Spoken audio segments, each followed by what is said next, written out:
खुदा, हमारा दिल खुश और हमारी रूह शादमान है, क्योंकि खुदावंद अगर तू हमारे गुनाहों को हिसाब में लाए तो कौन है जो तेरे सामने ठहर सके। खुदावंद खुदा, तूने हमेशा अपनी शफ़क़त, अपनी रहमत के मुताबिक हम पर फजल किया, हम पर करम किया। खुदा क़ुद्दूस, हम तेरा शुक्र करते हैं।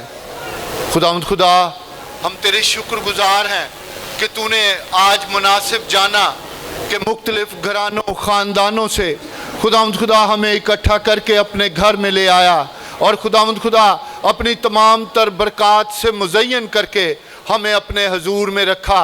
खुदा क़ुद्दूस, हम तेरा शुक्र करते हैं। खुदावंद खुदा, हम तेरे शुक्रगुजार हैं ज़िंदा कलाम के लिए, जो खुदावंद हमारी ज़िंदगी के लिए कुव्वत और ताकत मुहैया करते हैं। खुदा क़ुद्दूस, हम तेरे हजूर में सरनगू हैं और इल्तिजा करते हैं खुदावंद, अपने कलाम को नाजिल फरमा कर हमारी ज़िंदगियों को तब्दील फरमा दे। खुदा क़ुद्दूस, तेरा कलाम हमारी ज़िंदगियों में घर कर जाए और खुदावंद खुदा हमारी ज़िंदगियों से तेरा कलाम ज़ाहिर हो, ताकि आसमानी बाब हम शिफा को हासिल करें, हम निजात को हासिल करें और खुदावंद खुदा वो ज़िंदगी की खुशखबरी हम तेरे लोगों तक लेकर जाएं। खुदावंद खुदा, आज अपने खादम को संभाल और खुदावंद उसकी बड़ी हिफाजत कर, ताकि आसमानी बाब जो कलाम वो हमारे लिए खोलता है वो खुदावंद तेरी जानिब से हो। अपने खादम को बड़ी कुव्वत बख्श खुदावंद, सर से लेकर पाँव तक मसा कर, ताकि आसमानी बाब जब तेरा कलाम हमारे दरमियान उतरे तो बंधन टूट जाएं, शैतानी कुव्वतें जाती रहें। खुदावंद खुदा, हमारी जिंदगियां तब्दील हो जाएं और आसमानी बाब इस शहर में वो इनकलाब जिसका तूने खुदावंद अपने खादम से वादा किया है, खुदा क़ुद्दूस तेरे कलाम की सूरत में नजर आए। यस्सु अल मसीह के वसीला से मांगते हैं, आमीन। खुदा उनके ज़िंदा कलाम में से पढ़ेंगे। मुक़द्दस मत्ती की मार्फत लिखा गया इंजीली बयान, उसका 4था बाब और उसकी पहली आयत से कलाम मुक़द्दस में से तलावत सुनेंगे।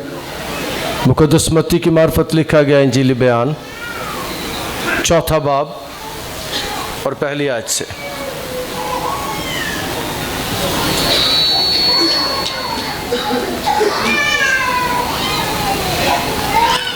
उस वक्त रूह यस्सु को जंगल में ले गया ताकि इब्लीस से आजमाया जाए, और 40 दिन और 40 रात फाका करके आखिर को उसे भूख लगी और आजमाने वाले ने पास आकर उससे कहा, अगर तू खुदा का बेटा है तो फरमा कि ये पत्थर रोटियां बन जाएं।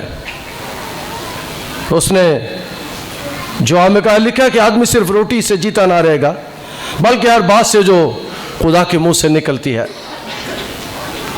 तब इब्लीस उसे मुक़द्दस शहर में ले गया और हैकल के किंगरे पर खड़ा करके उससे कहा कि अगर तू खुदा का बेटा है तो अपने ताई नीचे गिरा दे, क्योंकि लिखा है कि वो तेरी बाबत अपने फरिश्तों को हुक्म देगा और वो तुझे अपने हाथों पर उठा लेंगे, ऐसा ना हो कि तेरे पाँव को पत्थर से ठेस लगे। यीशु ने उससे कहा, यह भी लिखा है कि तू खुदावंद अपने खुदा की आजमाइश ना कर। फिर इब्लीस उसे एक बहुत ऊंचे पहाड़ पर ले गया और दुनिया की सब सल्तनतें और उनकी शान और शौकत उसे दिखाई और उससे कहा, अगर तू झुककर मुझे सिजदा करे तो ये सब कुछ तुझे दे दूंगा। यीशु ने से कहा, ऐ शैतान दूर हो, क्योंकि लिखा है कि तू खुदावंद अपने खुदा को सिजदा कर और सिर्फ उसी की इबादत कर। तब इब्लीस उसके पास से चला गया और देखो फरिश्ते आकर उसकी खिदमत करने लगे। खुदा का शुक्र उसके कलाम के लिए, आमीन। आज रोज़ों का पहला इतवार है और जब ये सीज़न शुरू होता है तो अक्सर लोग हमसे सवाल करते हैं और इस साल भी ये सवाल सुनने को मिल रहे हैं कि जी मसीही रोज़ा ऐसा रोज़ा होता है जिसमें सिर्फ तवे की पकी नहीं खाते, बाकी सब जायज़ है। मसीही रोज़ा ऐसा नहीं है जी। यूनानी का लफ्ज़ इसके लिए जो इस्तेमाल होता है वो नेस्टिया है, और इब्रानी को जो लफ्ज़ इस्तेमाल होता है वो सोम है। और ये यूनानी का लफ्ज़ दो लफ्ज़ों से बनकर बना है, NE जिसका मतलब है नहीं, और एस्टियो जिसका मतलब है कुछ ना खाना, कोई खुराक ना लेना। और सोम और अरबी का लफ्ज़ सयाम भी एक ही मानी रखते हैं, कुछ ना खाना और कुछ ना पीना। तो मसीही रोज़ा ऐसा रोज़ा है जिसमें ना खाया जाता है और ना पिया जाता है। तो ये 24 घंटे का होता है। और मैंने रोज़ों के शुरू में बताया था कि कल भी मैं एक क्लास ले रहा था, पादरियों को मैं पढ़ा रहा था, तो मुझसे सवाल किया गया, और मुझे इस बात का ख़ासा इल्म है कि बहुत से लोग आज भी रोज़े की टाइमिंग नहीं जानते, इससे वाकिफ़ नहीं है। मैं कल ही क्लास ले रहा था सुबह। तो रोज़ा हम यहूदी दस्तूर के मुताबिक रखते हैं। इससे पहले कि हम यीशु के रोज़े पर गौर करें, हम रोज़ा यहूदी दस्तूर के मुताबिक रखते हैं, और बहुत से लोग नहीं जानते कि यहूदी दिन शाम 6 बजे बदलता है। हमारी कैलेंडर की तारीख रात 12 बजे बदलती है, लेकिन यहूदियों का दिन शाम 6 बजे शुरू होता है। इस तौर से मसीही रोज़ा शाम 6 बजे शुरू होता है और शाम 6 बजे ही ख़त्म होता है। फिर ये 8 पहरों पर मुश्तमिल है। 24 घंटे में 8 पहर होते हैं और एक पहर 3 घंटे का होता है। कल भी एक ख़ानदान में हम गए, उन्होंने हमारे लिए रोज़े का एहतमाम किया, खाने का एहतमाम किया, और वहाँ पर रोज़े के ताल्लुक़ से बात हुई। तो कल 2 जगह पर ये मेरे साथ हुआ। मैंने उन्हें बताया कि हम रोज़ा 6 बजे खोलते हैं, फिर कहते जी 8 बजे 8 पहर का कैसा हो गया। मैंने बताया कि हम 6 बजे खोलते हैं और फिर 9 बजे से पहले हम बंद कर लेते हैं। इस तौर से वो पहर बीच में शामिल हो जाता है और हमारा रोज़ा 8 पहर का ही रहता है। उसी पहर में खोला और उसी में बंद कर लिया। 3 घंटे से पहले 2-2.5 घंटे में हमने खाया पिया और उसके बाद बंद कर लिया, फिर अगला रोज़ा शुरू हो गया, उसमें वो पहर भी शामिल हो जाता है। ये मसीही रोज़ा है। और 10वीं सदी में तमाम मगरबी कलीसियाओं में रोज़े को आम कर दिया गया। रोज़े के लिए तैयार कर दिया गया दुनिया को। और एक और बात बताना चाहता हूँ कि रोज़े वो अय्याम है जिसमें कोई कलीसिया इख्तलाफ नहीं करती। इन 40 रोज़ों पे कोई कलीसिया इख्तलाफ नहीं करती। ये एक कैलेंडर है और सारी दुनिया में यही लेंट सीज़न ही चलता है। आमतौर पर कई चीज़ों पर एतराज़ात होते हैं कुछ डिनोमिनेशंस के, लेकिन ये वो है जिसमें आम तौर पर किसी को कोई इतराज़ नहीं, क्योंकि रोज़ा रखना अच्छी बात है। रोज़ा रखना ईमानदारों के लिए अच्छी बात है। और सबसे बड़ी बात यह है कि हम 40 रोज़े इसलिए भी रखते हैं कि यीशु ने 40 रोज़े अपनी ज़िंदगी में रखे थे, और कलीसिया की यह जिम्मेदारी बनती है कि जो काम यीशु ने किया था वो हम भी करें। ये प्रैक्टिस आमतौर पर किसी हद तक अब नहीं रही। लोग रोज़े की बात तो करते हैं लेकिन रखते कम है। सब एक वाक़या सुना रहे थे, मैं बड़ा मज़ा लिया कि किसी ख़ानदान ने हमें पिछले सालों में बुलाया कि पादरी साहब शाम का रोज़ा आपने हमारे साथ खोलना है। तो वक्त पर पहुंच गई हमारी टीम। उन्होंने बड़े फ़ोन जल्दी आ जाए जी, रोज़े का टाइम हो गया, आपको रोज़ा खुलवाना। पहुंचे वहाँ पर ये, और जाके खाने का वक्त आया, इन्होंने पूछा जी चलो किस किस का रोज़ा है। तो सिर्फ हमारी टीम का रोज़ा था, ख़ानदान के किसी फ़र्द ने रोज़ा नहीं रखा हुआ था। उन्हें खुलवाने का शौक़ था उन्हें रोज़ा खुलवाने का शौक़ था कि जी हमारे घर में रोज़ा खुले। और उसके पीछे बात ये थी, वो चाहते थे ये हमारे घर में आके रोज़ा खोले, हमारे से रोटी खाएं और बरकत हमें मिल जाए। ऐसी बरकत आपको नहीं मिलती जी जब तक आप रोज़ा नहीं रखते इवजी या मेरे या पादी साहब के रोजा रखने से आपको बरकत नहीं मिलेगी। आपको तब भी बरकत मिलेगी जब आप रोजा रखेंगे। मैं शुक्रगुजार हूं। पहले जुमे को मैंने जब पूछा कि आज कितने लोगों ने रोजा रखा है, तो मेरा दिल खुदा की शुक्रगुजारी से भर गया। मेरा अंदाजा है कि तकरीबन हमारी जमात के 90% लोगों ने रोजा रखा हुआ था। बुजुर्गों ने, बच्चों ने। और मुझे यह भी अब इल्म है कि कई दिन ऐसे भी होते हैं कि हमारे चर्च में ऐसे भी लोग आते हैं जिसने दादे ने भी रोजा रखा है, अब्बे ने भी रोजा रखा है, बच्चों में, यानी 3 पुश्तों ने एक टाइम में रोजा रखा होता है। मैं इस बात के लिए खुदा का शुक्र अदा करता हूं। मुझे एक बच्ची मिलाई गई जुमे को ही, यहां मैं बैठा हुआ था, उसको मेरे पास ले आके उसने कहा, पादी साहब ये 8 साल की बच्ची है हमारी और इसने 8 पैर का पूरा रोजा रखा है आज। मैं शुक्रगुजार हूं खुदावंद का। और मैं ईमान रखता हूं कि जब हम सारे मिलकर रोजा रखते हैं तो याद रखें कि खुदा बड़े बड़े काम करने वाला है। खुदा बड़े काम करेगा, खुदा बड़ी बरकतें देगा, खुदा बड़ा रिवाइवल लेकर आएगा, खुदा बड़ी तब्दीली लेकर आएगा। और सबसे बड़ी तब्दीली, सबसे बड़ा रिवाइवल यह है कि कोई भी शख्स किसी भी कलीसिया से, किसी भी दुनिया के मुल्क से जब हमारे दरमियान आकर इबादत करता है, वो कहता है कि मैंने ऐसा माहौल कहीं नहीं देखा, मैंने ऐसी कलीसिया कहां किसी जगह नहीं देखी, ऐसा जज्बा, ऐसा इबादत का तरीका, ऐसी प्रस्तिश मैंने कम जगहों पर देखी है। और एक शख्स ने तो ये तक कहा, प्रेस्बिटेरियन चर्च अमेरिका से आया वो पादरी, उसने वापस जाके कहा कि मैं कलीसिया में गया और मैंने वहां पर इबादत की जुमे की, और वापस जाके अपने चर्च में मेरा दोस्त जो उसे लेकर आया था, वो कहते उसने ऐलान किया कि मैं एक ऐसी कलीसिया में गया पाकिस्तान में, फर्स्ट प्रेस्बिटेरियन चर्च में, मैंने वहां पर इबादत की और वहां पर जो काम हो रहे थे, वहां पर जो माहौल था, उस दिन जब हम दुआ कर रहे थे तो एक लड़की के पेट से सुइयां, कील और कांच और तावीज निकल रहे थे।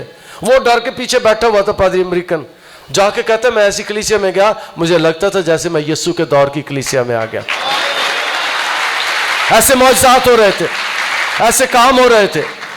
जब हम रोजा रखते हैं, दुआ करते हैं, तो आर्थर विल्सन खुदा के खादम है, वो कहते हैं कि जो ताला दुआ के साथ नहीं खुलता, वो ताला रोजे के साथ खुल जाता है।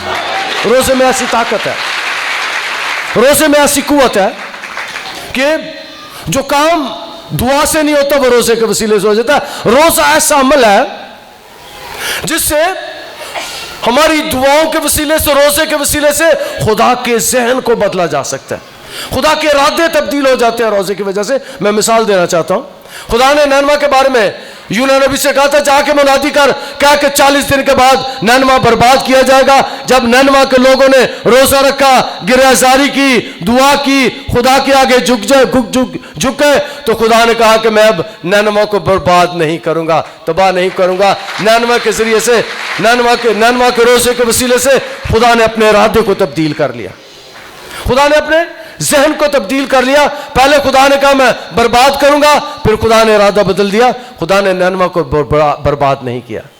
और आपके लिए भी आज के कलाम में से पहली बात है, जब आप रोजा रखते हैं, खुदा आपके हालात को बदल देता है, खुदा आपके खानदान को बदल देता है, खुदा आपकी जिंदगी को बदल देता है। जो आपके खानदान में लानतें होती हैं, खुदा उन्हें दूर कर देता है। मुझे जुमे की इबादत से पहले एक खानदान ने बताया कि पादी साहब हमारे लिए दुआ करें, रोज़े रख रहे हैं, हमारे खानदान में जवानी की मौतें हो जाती हैं और हमारे अफराद जवानी में मर जाते हैं, कोई अपनी उम्र पूरी नहीं करता। ये लानतें होती हैं खानदान पर, ये खानदान पर लानतें होती हैं।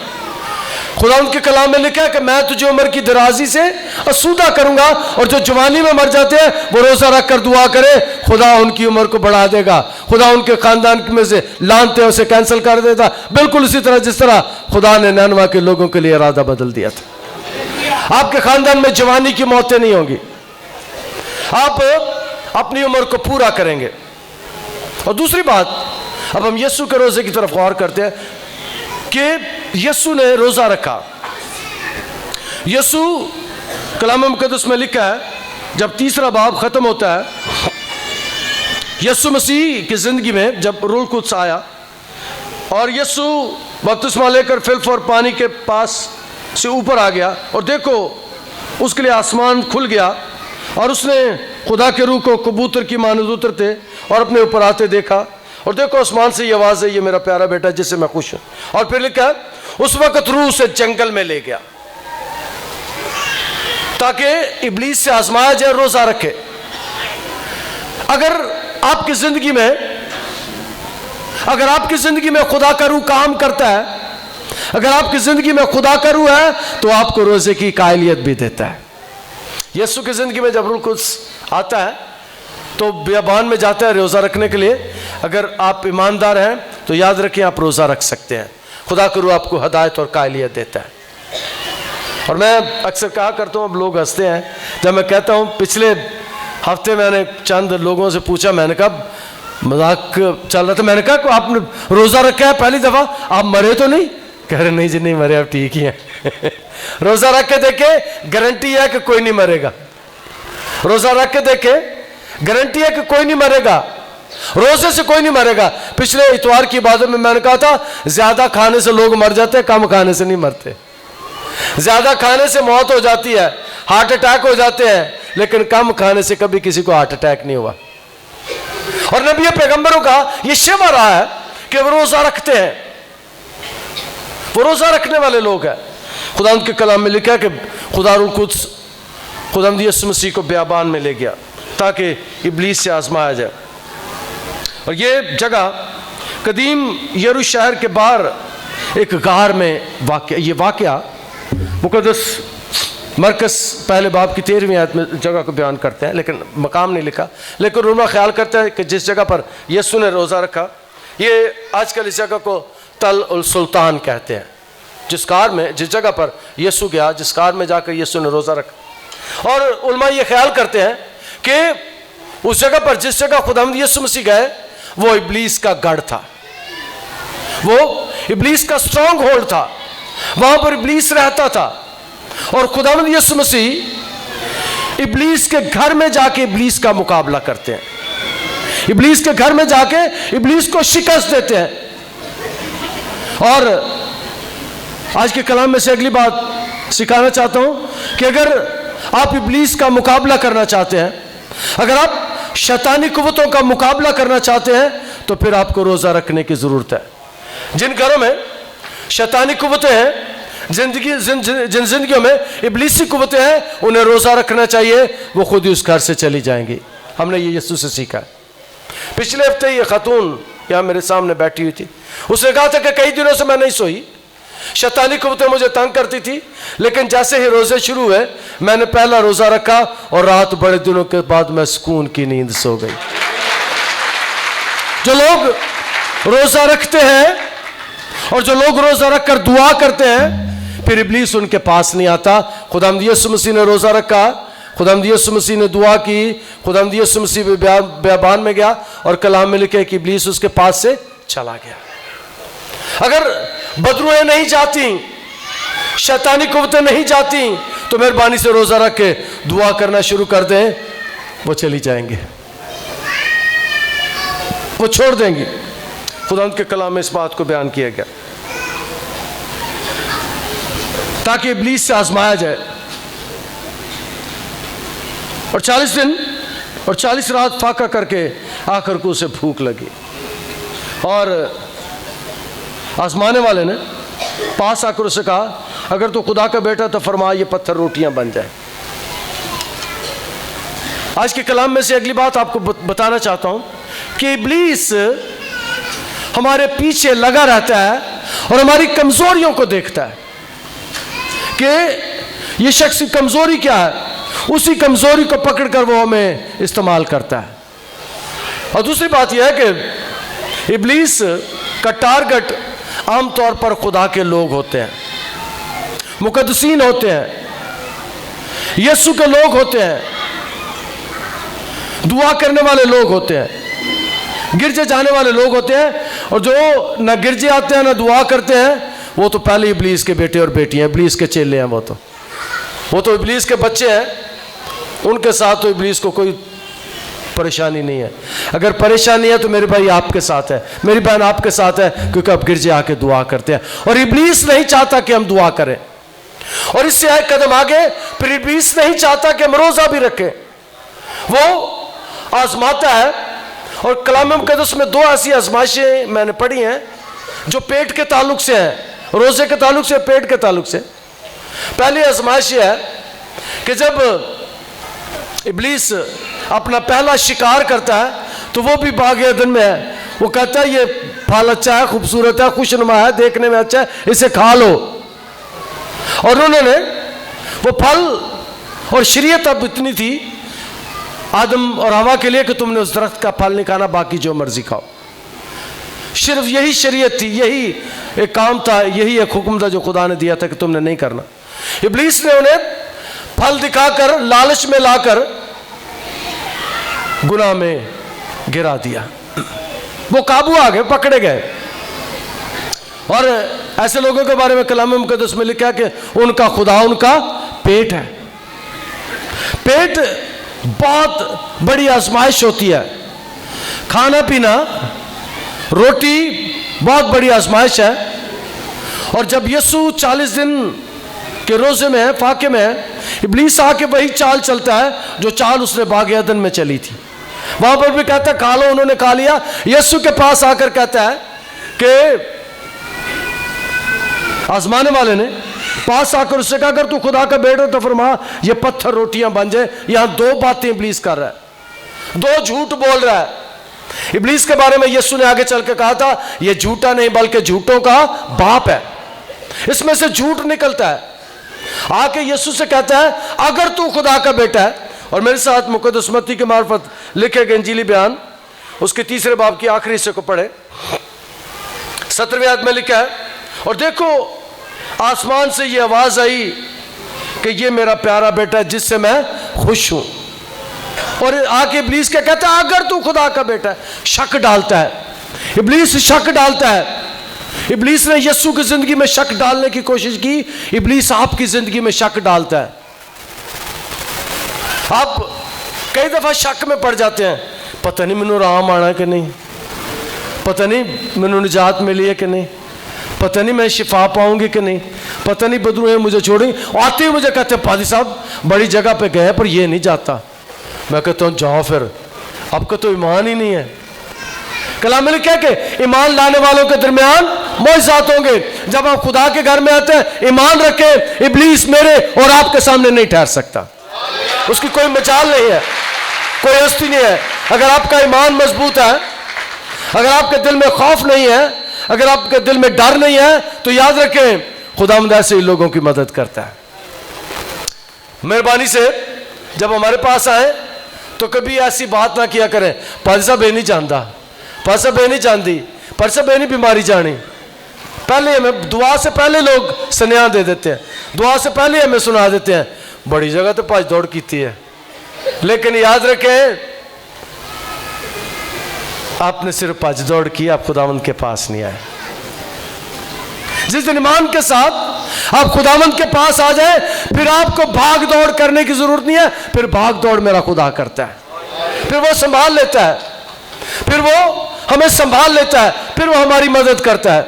फिर आपका मसला नहीं होता, फिर ये खुदा का काम हो जाता है, फिर मौज से खुदा करता है।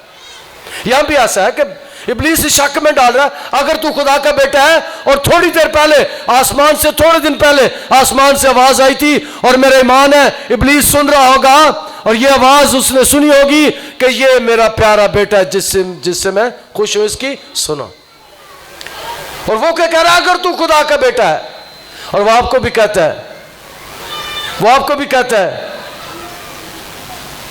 काम कोई नहीं बनना, काम कोई नहीं बनना। मैं आपको बताना चाहता हूं कि मेरा यीशु बिगड़े काम ही तो संवारता है। जहां पर डॉक्टर्स जवाब दे देते हैं, जहां पर मेडिकल साइंस काम नहीं करती, वहां से आगे मेरा खुदा शुरू होता है। जब डॉक्टर जवाब दे देते हैं, जब अद्वियात काम नहीं करती, उससे जरा आगे फिर मेरा और आपका खुदा शुरू होता है। पिछले जुमे मैंने दुआ की और पिछले जुमे की इबादत है मैंने कहा था वो लोग अपनी बीमारियों पर हाथ रख ले जिनको डॉक्टर्स ने जवाब दे दिया है। और जुमे की सुबह ही एक लड़की आ गई मेरे सामने, 13 साल की, 14 साल की।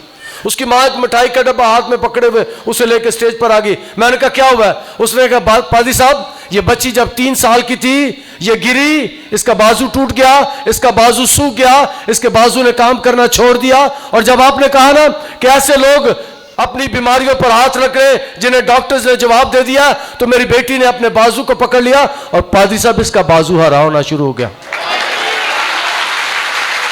इसके बाजू में जान आ गई। बाजू जो सूखा हुआ था, बाजू जो काम नहीं करता था, बाजू जो रुक चुका, जिसके पट्टे काम नहीं करते थे, वो हरा होना शुरू हो गया, नया मांस ऊपर आना शुरू हो गया और बाजू उसने उठा के यूं खड़ा कर दिया। मेरा खुदा ऐसे कर देता है। मेरा खुदा हमें शक से निकालता है और इब्लीस शक में डालता है।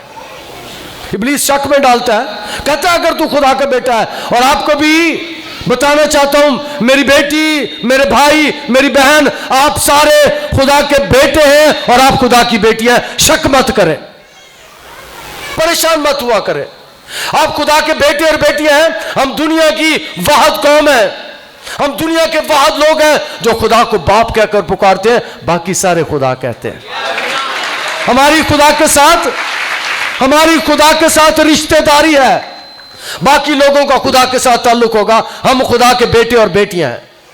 हमें ये इस्तिकाक हासिल है। जिस तरह यीशु को कहता है अगर तू खुदा का बेटा है, इसी तरह वो आपको भी कहता है अगर तू खुदा का बेटा है। तो आप बताएं नहीं, मैं अगर उगर कोई नहीं, मैं वाकई खुदा का बेटा हूं, मैं वाकई खुदा की बेटी हूं और मेरा खुदा मेरे लिए कुछ भी कर सकता है अगर तू खुदा का बेटा है। और कलाम मुक़द्दस में आगे चल के इब्लीस कहता है फरमा ये पत्थर रोटियां बन जाए। वही पुराना तरीका जो बाग एदन में कामयाब हो गया था, यीशु पर वही तरीका आजमाता है। याद रखें कि मेरा खुदा खालिक और मालिक है। मेरा और आपका खुदा खालिक और मालिक है। इब्लीस ना खालिक है ना मालिक है, वो झूठा और झूठों का बाप है। वो फ्रॉडिया है, लोगों के साथ झूठ बोलता है, फ्रॉड से फांसने की कोशिश करता है। कहता है कि फरमा ये पत्थर रोटियां बन जाए। वहां पर पत्थर गोल होते थे जो दूर से पड़े रोटियां लगते थे, ब्राउन कलर के पत्थर, गोल से पत्थर उस मैदान में होते थे जो रोटियां लगते थे। दूर से देखते थे तो रोटी लगते थे। वो कहता है कि इन पत्थरों को क्या है जो रोटियां लग रहे हैं रोटियां बन जाए। मेरा ईमान है कि यीशु अगर चाहता तो रोटियां बन सकती थी, लेकिन जो बात करने वाले बड़ी खूबसूरत है। गौर से सुनिएगा। मेरी बहन, यीशु आपकी बात मानता है। मेरे भाई, यीशु आपकी बात मानता है, लेकिन अगर किसी की बात नहीं मानता तो वो इब्लीस है। इब्लीस की बात यीशु नहीं मानता, इब्लीस की बात यीशु नहीं सुनता, इब्लीस का कहना यीशु नहीं मानता। यीशु आपका कहना मानता है, यीशु आपका कहना मानता है, यीशु आपकी बात मानता है। वो आपके लिए कुछ भी कर सकता है। मेरा यीशु भूखों के लिए रोटियां बना सकता है। मेरा यीशु भूखों को रोटियां दे सकता है। और उसने ऐसा ही किया था। उसने 5 रोटियों और 2 मछलियों के साथ हजारों लोगों को शेयर कर दिया था। वो इब्लीस उससे मुखातिब है जो रोटियां बना सकता है। इब्लीस उससे मुखातिब है जो आसमान से रोटियां बरसा सकता है। इब्लीस उससे मुखातिब है जिसका रोटी मसला ही नहीं। इब्लीस उससे मुखातिब है जो पूरे जहान को रोटी दे सकता है। इब्लीस उससे मुखातिब है, कहते इन पत्थरों से क्या रोटियां बन जाए। मेरी बहन, मेरे भाई, अगली बात बड़ी खूबसूरत है। रोटी ईमानदारों का मसला नहीं है। कलाम मुक़द्दस में लिखा है, मुक़द्दस मत्ती की मार्फत लिखे इंजीली बयान में, तो पहाड़ी आवाज में, कि इन चीजों की तलाश में तो गैर कौमें रहती हैं, हम तो रोटी की तलाश में नहीं है, रोटी हमारी तलाश करती है। इन चीजों की तलाश में यह ना फिक्र करो कि हम क्या खाएंगे, क्या पिएंगे और क्या पहनेंगे। फिक्र ना करो। मैंने कहा था नो टेंशन। जब मैंने इस हिस्से पर कलाम सुनाया तो मैंने उसका टॉपिक रखा था नो टेंशन। ईमानदारों के लिए रोटी नो टेंशन।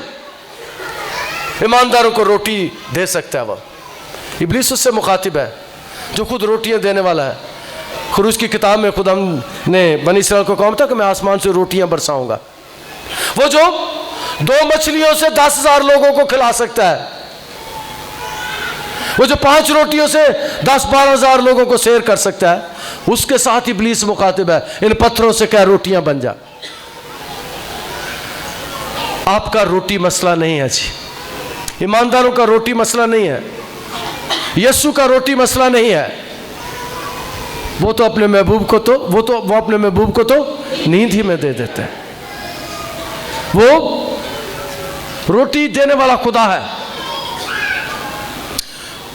हम ऐसे खुदा की इबादत करते हैं, हम ऐसे खुदा को मानते हैं जो बेवा के आटे के मटके में बरकत डाल देता है, जो उसकी तेल की कुप्पी में बरकत डाल देता है।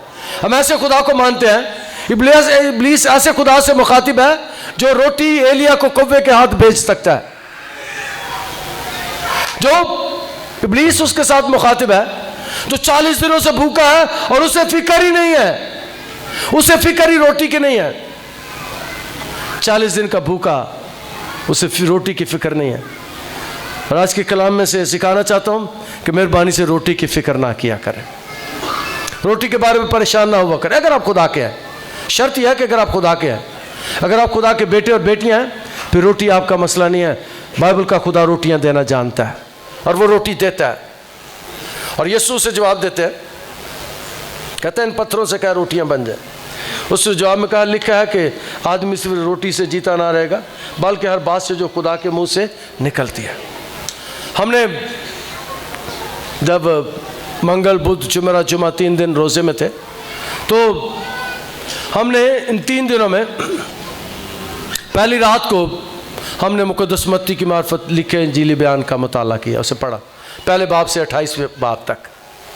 दूसरे दिन हमने दिन के वक्त पुराने अहदनामे की किताब पढ़ी। अगली रात को हमने मुक़द्दस मरकस की इंजील पढ़ी, मुक़द्दस लूका की इंजील को पढ़ा, यूना के किताब को पढ़ा, योएल की किताब को पढ़ा। ये हम 3 दिन तक मुसलसल दुआ करते रहे और एक एक बाब सारे पढ़ते रहे, जो 25-30 लोग थे 3 दिन के लिए। और गवाही हमारी ये है कि उन 3 दिनों में हमें एहसास ही नहीं हुआ कि हमें भूख भी कभी लगी हुआ, क्योंकि खुदा का कलाम हमें ताकत और तक़वियत देता है। जब आप रोज़ा रखते हैं और खुदा का कलाम नहीं पढ़ते, आपको भूख लगती है, क्योंकि खुदा का कलाम यहाँ पर हम सीखते हैं कि हमें ताकत और कुव्वत देता है जिससे हमें भूख नहीं लगती। उसका कलाम शहद की मानद मीठा है, उसका कलाम दूध की मानद ताकत देता है। जब आप रोज़ा रखें तो मेहरबानी से अपने घर में ख़ानदान में कलाम मुक़द्दस की तिलावत किया करें, आपको भूख नहीं लगेगी। क्योंकि यीशु ने फरमाया कि आदमी सिर्फ रोटी से जीता ना रहेगा बल्कि हर बात से जो खुदा के मुंह से निकलती है। और ये कलाम जो मेरे हाथ में है, ये खुदा के मुंह से निकली हुई बातें हैं, ये खुदा के मुंह का कलाम है। जब हम इसको सुनते हैं, इसको पढ़ते हैं, तो हमें भूख नहीं लगती। जो पढ़ नहीं सकते वो सुन सकते हैं। घर में जब आप रोज़ा रखें तो एक शख्स तलावत करे, बाकी लोग उसे सुने। जो बच्चे नहीं पढ़ सकते वो सुने, जो अनपढ़ हैं वो इसे सुने। सुनने के वसीले से उन्हें बरकत मिलेगी, उन्हें ताकत और तक़वियत मिलेगी। और मैं बयान कर रहा था कि रोटी कभी भी मुक़द्दसों का मसला नहीं होती। रोज़े के यहाँ में हमें याद रखना चाहिए, जो रोज़े रखेंगे खुदा उन्हें बरकत देगा, खुदा उनकी मदद करेगा, खुदा उनकी रहनुमाई करेगा, खुदा उन्हें बहाल करेगा। बाकी इससे पर अगले हफ्ते हम सीखने की कोशिश करेंगे। खुदा आज के कलाम के वसीले से हमें बरकत दे। खुदा तेरा शुक्र तेरे कलाम के लिए जो हमारे कदमों के लिए चिराग और हमारी राह के लिए रोशनी है। आज के कलाम के वसीले से हमें बरकत अता कर। जिंदा खुदा कलीसिया को रोज़ा रखने वाले, मातम करने वाले, गिरिया जारी करने वाले, आंसू बहाने वाले बना दे। खुदा कलीसिया में रोज़ा फिर से राज हो जाए। खुदा हम तेरे आगे मिन्नत करते हैं, हमारी कलीसिया को, सारे अफराद को रोज़ा रखने वाला बना दे। हमें यीशु जैसा बना, यीशु जैसे काम करने के लिए और यीशु जैसी ज़िंदगी गुजारने के लिए तैयार कर। यीशु के अलकादर नाम के वसीले से।